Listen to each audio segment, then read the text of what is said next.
이번에 여러분과 함께 할 코너 우리 이데일리의 정치부 차장을 맡고 있는 김희성 차장과 함께 지금 정치권 돌아가는 얘기 또 짚어드리겠습니다. 자, 제가 좀 아까 홍익표 전 원내대표께도 여쭤봤는데 이게 우클릭 우리 중도 보수다 원래 우리 진보 아니었어 막 이게 요새 굉장히 화제예요. 근데 있잖아요, 솔직한 얘기를 저는 이재명 대표가 사실 주목도에서 조금 이 여론의 주목에서 벗어나 있었거든요. 왜냐하면 아니 탄핵 재판 너무너무 재밌잖아요. 이 재밌다기보다 흥미롭잖아요. 이거 이 사람 여기서 딴소리 하네 이런 거 이런 쪽에 관심이 있는데, 그래서 이재명 대표가 좀 그런 면에 있어서는 약간 좀 걱정을 했을 텐데 이거 툭 던지니까 그냥 확 지금 뜨잖아요. 그런 건 있어요. 약간 특유의 쇼맨십이 좀 있지 않을까. 말씀하신 대로 저도 그 부분은 잘 인지를 못했었는데 교수님 말씀 들어보니까 그러면서 예전에 있었던 그런 뭔가 이제 본인이 주목받아야 될 시점에 말 한마디 던지다던가 아니면 뭔가 퍼포먼스를 벌렸던 게 생각이 나네요, 진짜. 그래서 이런 중도 보수 저는 진짜 처음에 듣고 이게 과연 지지층이 들었을 때 반감도 가질 수 있을 텐데 과연 이 아저씨가 진짜로 이렇게 생각을 하는 걸까 의심이 들 정도였거든요, 진짜. 근데 그 효과는 있어요. 그러니까 진짜 중도 보수라고 생각하게 됐다는 얘기는 아닌데 화제가 되잖아요.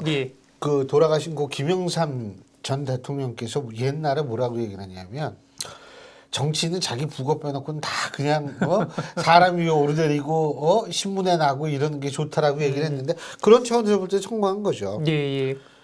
근데 조금 백분 토론 나가서는 약간 뉘앙스가 달라졌다는 얘기도 있는 것 같더라고요. 이게 아무래도 좀 다른, 그러니까 예를 들면은 비명계라고 해야 될까, 아니면 원외 이쪽에서 좀 많이 비판의 목소리를 높이니까, 특히 이제 김부겸 전 총리 같은 경우에도 직접적으로 다이렉트하게 또 얘기를 하니까 본인도 좀 어느 정도 의식을 하지 않을까. 김경수 전 지사 뭐라 그랬더라고요. 그렇습니까? 김경수 전 지사도 뭐라 그러고 아무튼 대체적으로 많이. 근데 보면은 이재명 대표가 그때 그 주 52시간 이제 예외 조항도 딱 그런데 보면 본인이 하고 싶은 생각을 딱 던져놓고 눈치를 보는 것 같아요. 그러다가 당내 반발이나 뭔가 비판이 쇄도한다 그러면 살짝 수그리면서 당내 눈치를 보는 그런 게 아닐까. 이번에도 아까 그 백분 토론도 그런 연장선을 한 게 아닐까라는 저는 조심스럽게 생각을 해봅니다.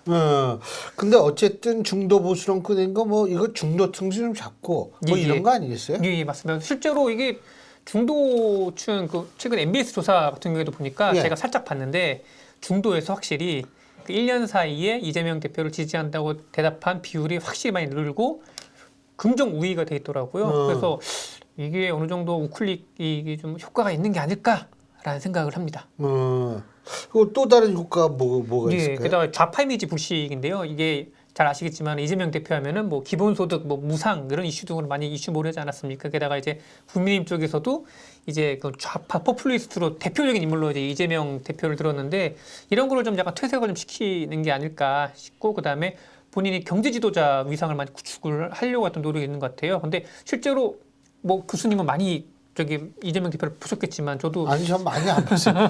저는 전화 인터뷰 2번 한 게 전부예요. 그래서 그때 기자들 모아놓고 개인적으로 식사를 할 때 저도 한번 끼어서 먹은 적 있었거든요. 그때도 거의 얘기했던 거에 한 80% 이상은 자기는 경제에 관심 정말 많다 그러면서. 그게 언제인데요? 그게 10월 달 정도였습니다. 그때도 벌써? 그때도 그랬고, 그래서 이 부분만 보면은, 그러니까 성남시장 때도 그렇고 경기지사 때도 그렇고 경제에 대한 부분은 본인이 어쨌든 자임을 하는 부분이 있는 것 같습니다. 경제. 그러니까 좌파 이미지를 불식시키고 나는 진짜 경제에 관심이 높다. 그렇죠? 그 심평 변호사께서도 우리 지난주 나오셨을 때 소위 말해서 그런 말씀하셨거든요. 실용주의자다 이런 얘기를 했는데, 그렇군요.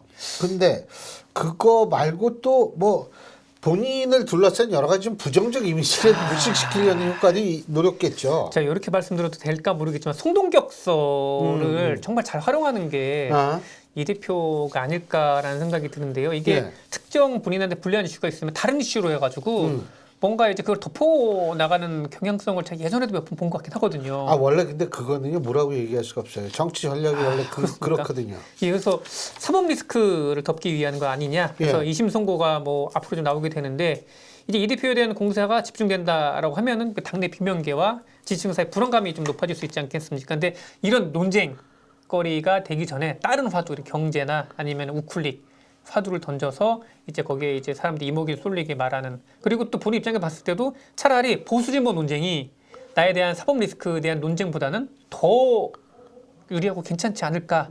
예, 그렇게 좀 보는 것 같습니다. 그리고요 솔직한 얘기로 지금 같은 상황, 다시 말해서 대통령 탄핵에 온갖 관심이 다 몰려있는 이런 상황에서는 예, 예.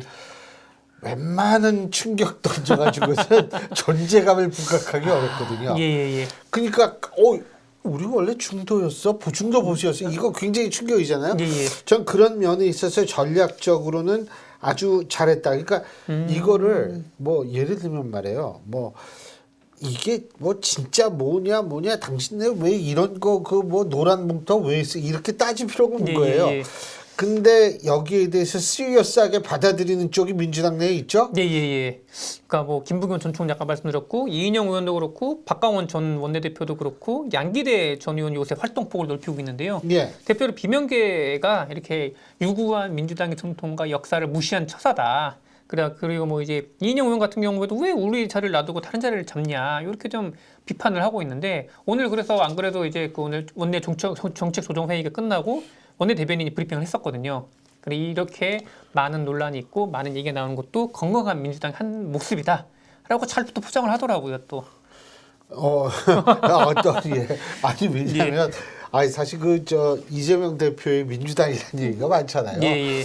저는 사실 그런데 뭐 갑자기 이게 뭐 다양성 얘기라니까 깜짝 놀랐는데 예, 예. 아니 뭐 어쨌든 비명계 쪽에서 이렇게 반발하고 있는데 비명계들이 반발을 하고 있는 거는 여러 가지가 있겠지만 예, 예. 사실은 제가 볼 때 사법 리스크와의 연관성 쪽에서 자신의 어떤 존재감을 지금 좀 드러내면서 뭐 이 여러 가지 상황에 대비한 시나리오 중에 하나로 좀 나를 좀 봐주세요 이거 아닌가 이런 생각도 들어요. 근데 사법 리스크 같은 경우에는 진짜 아까도 홍익표 전 원내대표가 언급했다시피 이게 3월 중하순임이 너무 겹쳐서 나오니까 이게 그게 이제 2심이죠. 예, 2심이고 역사상 이게 대통령 선거나 아니면 물론 뭐 아직 가셔야 된 건 아니긴 한데 이렇게 혼전 양상을 보이는 대선이 또 있었을까라는 생각이 들더라고요. 아니요, 이게 그냥 혼전이라도 괜찮은데 예. 탄핵 이후의 혼전이라는 건 이거 특이한 현상이에요. 왜냐하면 근데 사실 지난번 박근혜 전 대통령 탄핵 때는 마찬가지예요. 박근혜 전 대통령 탄핵 되고 나가지고 대선이 있었죠. 근데 그때 당시에 자유한국당의 홍준표 대표, 그다음에 바른정당의 유승민 대표, 그다음에 국민의당의 안철수 대표, 이 세 사람의 지지율의 합이 50%가 넘었어요. 전 그때 되게 특이하다고 보는 게 두 가지였었는데 하나는 그거였고 또 다른 게 뭐냐면 이 투표율 있잖아요. 투표율이 우리가 이제 정책에서 정치 효능감이라는 게 있거든요. 정치 효능감이라는 건 주관적인 인식이에요. 그 뭐냐면 야 내가 한마디 했더니 정치판이 바뀌네 라고 생각하는 국민들의 어떤 주관적인 감정을 정치 효능감이라고 얘기를 하는데 그게요. 그때는 촛불 들고 엄청났잖아요. 그러면 정치 효능감이 높아져야 돼요. 그럼 정치 효능감이 높아지면 투표율이 높아져야 됩니다. 근데 평소보다 높긴 높았는데 그렇게 높아지지 않았어요. 그게 신기했고 두 번째, 이게 탄핵 직후에도 이게 3명의 후보의 합이 문재인 당시 후보가 득표한 것보다 훨씬 높네? 이 생각을 했어요. 그렇기 때문에 근데 또 이번에 상황이 좀 다르잖아요. 그죠? 예, 그런 것 같습니다. 아까 저도 홍 원내대표도 뭐 쉽지 않을 것 같다. 얘기한 것 같긴 한데. 그거 원래 또 이게 엄살 좀 떨어지죠. 확실히 보면은 중도층의 좀 지지율 상승이 좀 눈에 띄고 있고, 그래서 제가 가져온 게 MBS 오늘 나오지 않았습니까? 나와서 보니까 저는 그러니까 여러 가지 뭐 야당 지지율, 여당 지지율 뭐 이거에 대한 거는 많이 좀 봤는데 그거보다도 어쨌든 간에 이재명 대표, 그다음에 권영세 현 비대위원장, 국민의힘 비대위원장에 대한 이 잘했다 못했다 평가가 갈리는 거 보고 좀 신기하다는 생각을 했었습니다.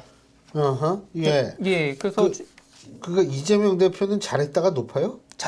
못했다 부정이 또 높은데 예. 그럼에도 불구하고 과거 격차가 확실히 줄었습니다. 그리고 좀 눈에 띌 만한 게 중도층에서는 긍정으로 약간 또 우위를 보이고 있더라고요.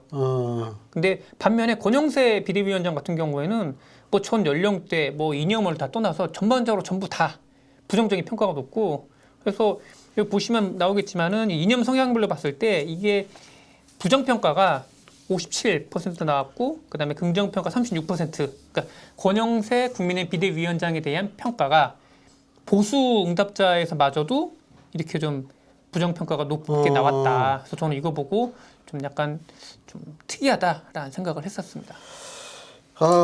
근데 이게 지금 우리가 얘기하고 있는 MBS 조사가 2월 17일부터 19일까지 18세 이상, 전국 18세 이상 1000명을 대상으로 한 전화 면접 조사인데 이거를 보니까요. 예.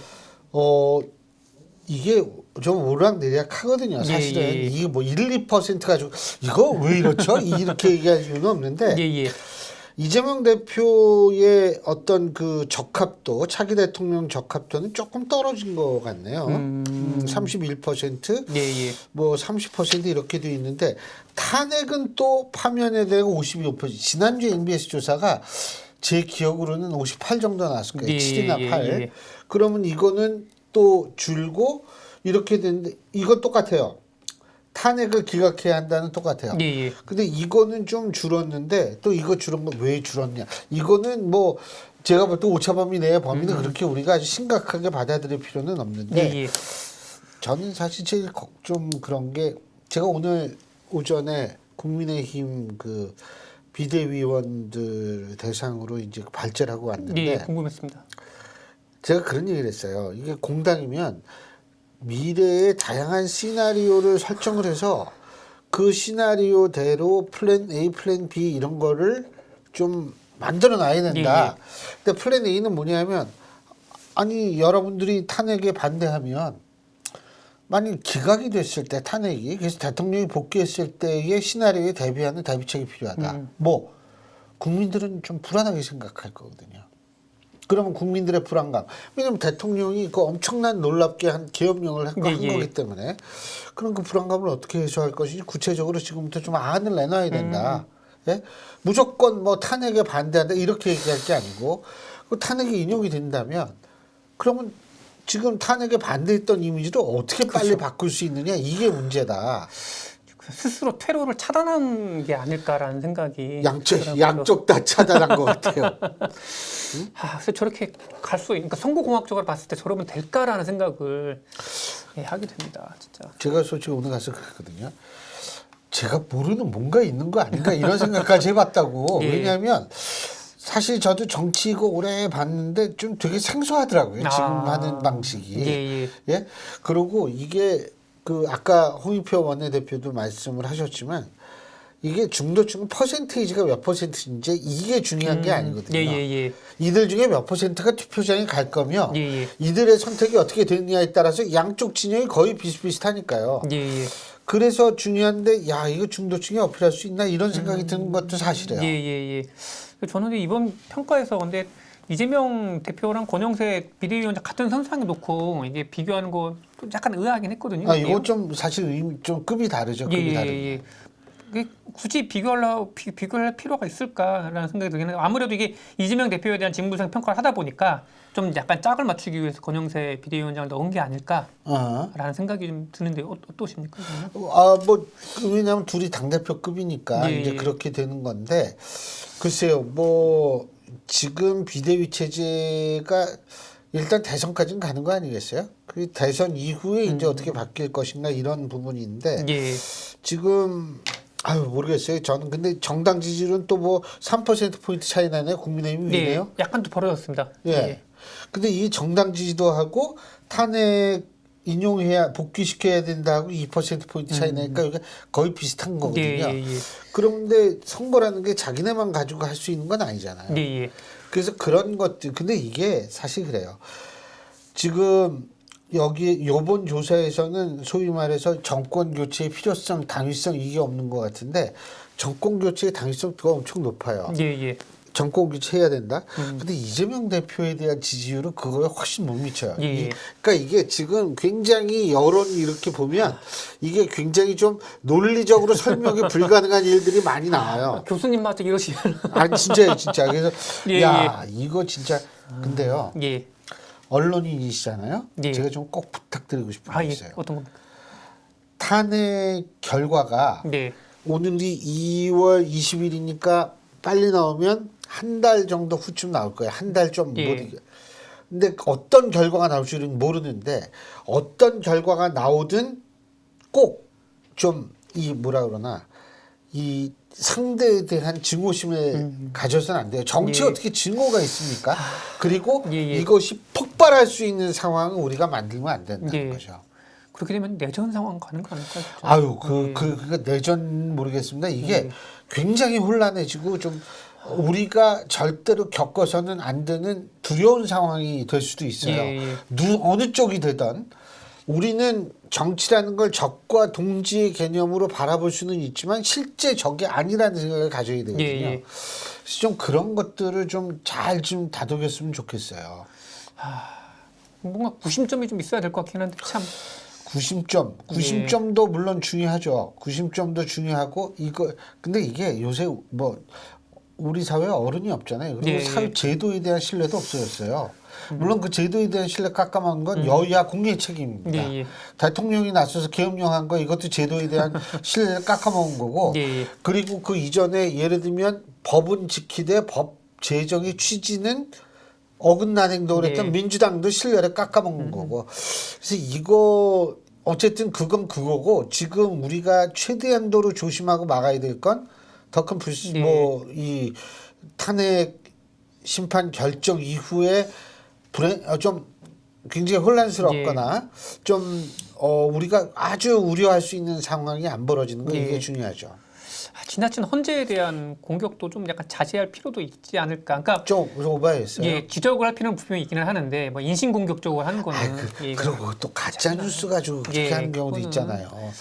예? 그건 좀 아니죠. 예, 아니, 그건- 공당이 그렇게 가짜 뉴스 가지고 그러면 안 국가 되죠. 시스템에 대한 공격이 아닐까 싶을 정도 우려될 정도라서요, 진짜. 물론 저는 헌법재판소가 예, 예. 여러 가지로 뭐 미숙하거나 잘못한 점은 분명히 있다고 생각해요. 그러니까 뭐 예를 들면은 일의 프라이어리티도 이랬다 저랬다 뭐 마인섭 헌법재판 후보자 예, 예. 뭐 하려고 그랬다가 또 한덕수 총리 이 탄핵이 뭐 중요하다 그러니까 또 그거는 뭐 두 달 만에 90분에 끝내버리더라고요. 예. 이런 것들 그리고 일반 국민들은 사실 탄핵 심판하고 이 내란죄 관련 형사 이거 재판하고 이거를 잘 구분을 못 하잖아요. 예, 근데 예. 그런 상황을 좀 잘 고려해서 이게 뭐 진술 바꾼 사람도 있고 이렇잖아요. 예, 예. 이런 사람을 좀 더 이렇게 해가지고 좀 할 필요가 있는데 그것도 잘 안 되는 것 같고 그래서 참 여러 가지로 걱정인데 예. 그거 꼭 좀 그렇게 해주셔야 돼요. 예. 저희도 열심히 노력을 하고 교수님도 좋은 말씀 해주시면 저희도 많이 저도 사실 걱정이 되게 돼요. 예. 그래서 왜냐면 우리가 뭐 이번 대선에 우리 인생을 거는 건 그렇죠. 아니잖아요. 아니 어차피 5년 후에는 또 오는 건데 예. 그거 너무 이거를 저걸하고 그리고 정치를 사람 중심으로 바라보면 안 되거든요. 예. 저 사람은 우리 이념의 상징이야 막 이런 식으로 생각할 필요도 없는 거고 그래서 좀 합리적인 판단을 할 수 있도록 이 김 기자님처럼 이 레거시 미디어 기존의 원래 언론들에 있는 분들의 역할이 굉장히 중요하다. 저는 그런 생각을 합니다. 책임감을 깊게 느낍니다. 예. 책임감을 많이 느끼셔야죠. 그러면 그럼 오늘 여기까지 하죠. 오늘 수고하셨습니다. 예, 고맙습니다. 감사합니다. 예. 예. 자, 여러분들 오늘 이따가 또 밤 늦게까지 텔레비전 많이 보셔야 될 겁니다. 오늘 밤 늦게까지 10차 탄핵 심판, 10차 변론기일이 열립니다. 여러분 잘 아시겠지만 오늘 지금 나올 증인들은 한덕수 국무총리, 그리고 홍장원 전 국정원 제1차장, 그리고 조지호 경찰청장 이 세 분인데요. 특히 이제 조지호 경찰청장은 지금 건강상이 굉장히 몸도 안 좋은데도 지금 저녁 7시부터 9시까지 2시간 정도를 증인으로 출석할 예정이라고 합니다. 그래서 여러분 오늘 늦게까지 또 열심히 보시되 너무 이 감정이입을 하지 마십시오. 제가 제발 좀 부탁드리는 겁니다. 지금 우리에게 필요한 것은 가장 중요한 건 합리적이고 이성적인 현 사태에 대한 접근이다.